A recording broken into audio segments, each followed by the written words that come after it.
Welcome back to Football-Oranje. We are doing a match reaction to Getafe 2, Ajax 0 and AZ 1, LASK 1 in the Europa League last 32. And it's looking like, Mike, it's the end of the road for Dutch clubs in Europe because there were two pretty poor performances. Yeah, it was a really bad night for both clubs.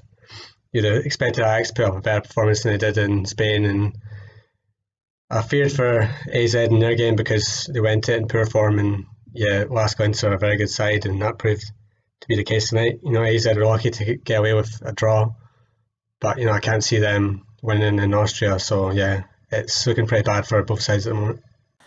It's looking really bad, and I thought that both Ajax and AZ had the same problems tonight, that Getafe and LASK, even though both aren't really experienced teams in Europe, they just found a way to really irritate the Dutch style of play. They found a way of cutting out all the attacking moves. It caused Ajax and AZ to both play really sloppy passes, and there are lots of yellow cards in both the matches for both of the teams because they kept stifling each other's play, and both AZ and Ajax were just frustrated and not having the ball so much, and really frustrated that they couldn't get into the right areas around the box. I thought again, both teams couldn't really create much once they got in behind some of the play. They couldn't camp around the box as much as they would like to when they play in the Eredivisie. And it just reminded me of, like I say, 5-6 years ago in Europe, where Dutch teams just couldn't break down or play the European way. But we've seen this season from AZ and Ajax that they can both play that way. They can both play well on a European night to bring themselves up to that right standard. But both of them just had very similar problems. I think if we're going to concentrate first on the Ajax match, they could have lost more than 2-0. They didn't deserve to score at all. I think they had one shot in the entire match and none on target. Why did Ajax play so poorly for you? I think for me, their all-round build-up play was really poor, and the front three did absolutely nothing all game. Yeah, I wonder, it's only been a month now, but signing Ryan Babel looks like it was a mistake for me. He offers absolutely nothing to this Ajax side, and when he's in there, instead of say like Quincy Promes or David Neres, there's such a drop off in quality. I've seen a Traore, he's young, he had a tough night tonight. And Dusan Tadic just seems to not be the same player. I've said it all season, he's just not the same player as he was last year. The front three struggled to get into the game, and Hakim Ziyech couldn't create anything. Yeah, I think Getafe have a certain way of playing, and it works for them. It's not easy to watch. They stifle teams. They roll around a bit. They kick and they jump on the ground, and they frustrated Ajax the whole night. And even at the back at times, I mean, the second goal was horrific. Skurs gave the ball away so poorly, and then Kennedy wasn't even challenged as he raced towards the box. And yeah, the whole night was a shambolic from Ajax, and it just didn't seem that Ten Hag, for one, he didn't have the options on the bench to change it, and two, he didn't seem to have a plan for the whole game. Ajax didn't seem to have a plan to combat the fact that Getafe were going to time waste so much. There was just no creativity on the pitch, and defensively Ajax just weren't good enough. It's the whole thing. Yeah, it just fell apart tonight, and you can see why they are knocked out of Champions League, because this Ajax side is a far cry from the one that got so far last year. And what a shame when you think that all of these young players this season that have really been developing, like the Serginho Dest, for example, just couldn't have a stranglehold on the right-hand side. He couldn't offer an outlet. And Hakim Ziyech, really poor tonight. I think his weakness comes as a player when he is frustrated. He just can't get out of that mindset to have that resilience to say, right, well, the next chance I am going to make the best of it. When he gets frustrated, he just carries on that way, and his performance can get worse and worse. So the whole night, Ajax were just constantly frustrated. And yeah, you mentioned about Erik ten Hag there having questions about him. Do you think that he has gone from a really safe position as Ajax manager to actually quite a risky one now? Because they could be limping to an Eredivisie title and out of the Europa League at the last 32, and that's not what was expected of him at the start of the campaign, considering the money spent, the players they do have. Okay, they had a few injuries and they lost Frenkie de Jong, Matthijs de Ligt, but they should be doing better than this. Are questions now over Ten Hag's head? For me, no. I don't think Ajax would ever consider sacking him at the moment. But I do think that he might consider as I've said all along the season, that this could be his last one, Ajax, because he could get a job elsewhere. I think last summer his name was at the top of a lot of clubs' lists, but after this season, it might drop down there. But I think if Bayern Munich are looking for a new coach in the summer, then I think Ten Hag will be looking to head there. And I think this is going to be his last season in Amsterdam, but it's not because he's going to get sacked. I think it's because he's going to leave. Okay, interesting to get your opinion there, Mike. And we'll come back onto this match in particular a little bit later. But AZ as well had a really poor evening. We touched upon it a moment ago. But yeah, lucky not to lose. A penalty that was rightly given towards the end of the game. Turncoat Miners finished well. But before that, apart from the first 5 minutes where AZ had a good beginning, they were really frustrated all night. And for me, Raman Levin, he's really struggling to adapt to the AZ passing style of play. I think he's really struggling with that. Evian, the new Norwegian signing, I think he's really struggled tonight as well. He was given a start, a chance to shine. He's got a lot of chances to put that right in his AZ career, but tonight for me didn't do a lot right at all. And the worst one of all, Asuma Idrisi, we've just come to expect so much better of him. And what a poor evening he had tonight. And he sort of summed up the whole AZ play, because whenever they tried to get out to the left-hand side, it meant that Idrisi wouldn't try and dribble with it. He couldn't make the right pass with it, and he couldn't bring left-back Owen Wijndal into play, meaning that all of the AZ attacks were just stifled whenever he got the ball. Yeah, there's a number of players on the pitch you could point out to having a poor game.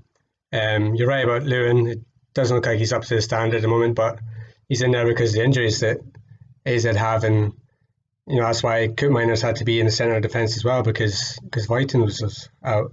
Evian is still young, but I think Slot could have made a few changes a bit earlier. He brought on Sugawara when they're looking for a goal, and he's not an attacking change, it's more of a defensive one. I think he could have maybe sacrificed one of the midfielders earlier and put Druif on or Abukalal, but yeah, Idrissi had a shocker tonight, but the same's been said about Boadu and Stengs the past couple of games as well. I think that we touched on it earlier in the season. I think you made the point several times that they've got such a small squad and they use the same players over and over again that towards the end of the season might just start getting a bit tired, and the front three are definitely looking a bit off the pace at the moment.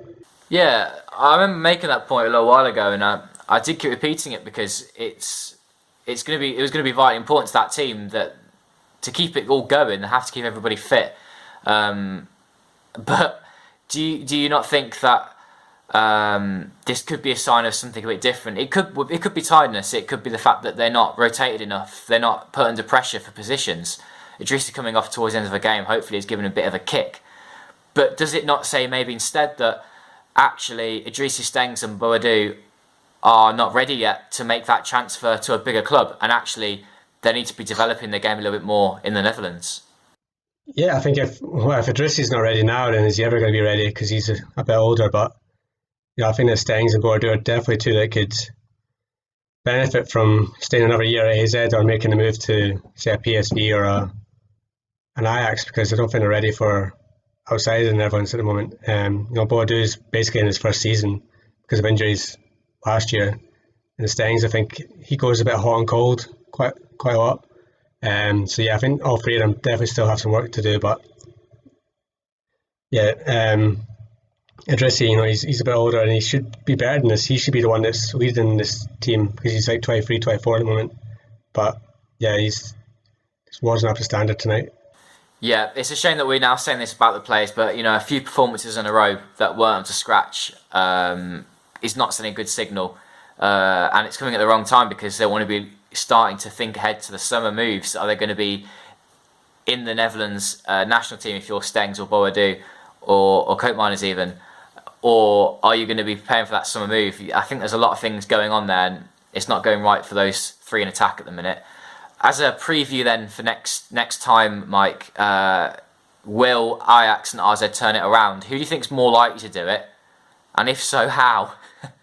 Well, it's right now, Ajax got to score at least twice. They're definitely capable of doing it at home. I think, they need to step up their game because I can see, if Getafe are time wasting a lot tonight, they're going to be even worse next week. And AZ always have the possibility of scoring an away goal, especially on a counter-attack if LASK, go all out attack, which they don't really need to do since they got the away goal. But if they do, then AZ could always pick them off on a counter attack. For me, I'd say Ajax comeback would be the more likely one, but I could also see Ajax dropping a clanger and maybe conceding. Right now I'm not very positive about either side going through, but I'm open to be surprised next week.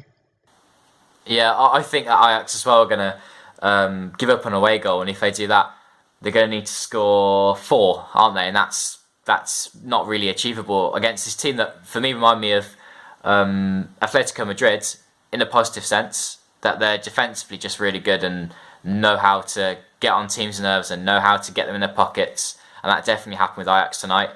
Just got to score loads of goals. So I think maybe the RZ comeback is more likely, in my opinion, given that the score line's a lot closer, that away from home they can always be dangerous in the counter-attack. So that's what I'm hoping for anyway. I still hold hopes that one of the teams can get through, because even though it's been a decent season for the Eredivisie from a coefficient point of view, it's important that the teams can get to the last 8 or even further to even boost it further, because this is like one of those one-off seasons, just like last season, that they don't come around very often, and we could see a couple of years of attrition for Dutch clubs, especially given that next year we're going to see them put later into the qualifying. The winner will go straight into the group stage of the Champions League, so there'll be less points from qualifying, meaning that, it's just important that they make the most of this season, in my opinion. Don't know about you. Yeah, but I think it's really good for the coefficient tonight that Salzburg got hammered away from home. So that's one of Netherlands' main rivals is Austria. So if AZ could knock out LASK and Salzburg get knocked out, then that's very good for the coefficient for the rest of the season anyway. It would be. Well, thanks so much for joining me. And here's hoping for better results for AZ and Ajax next week. Yeah, let's hope so.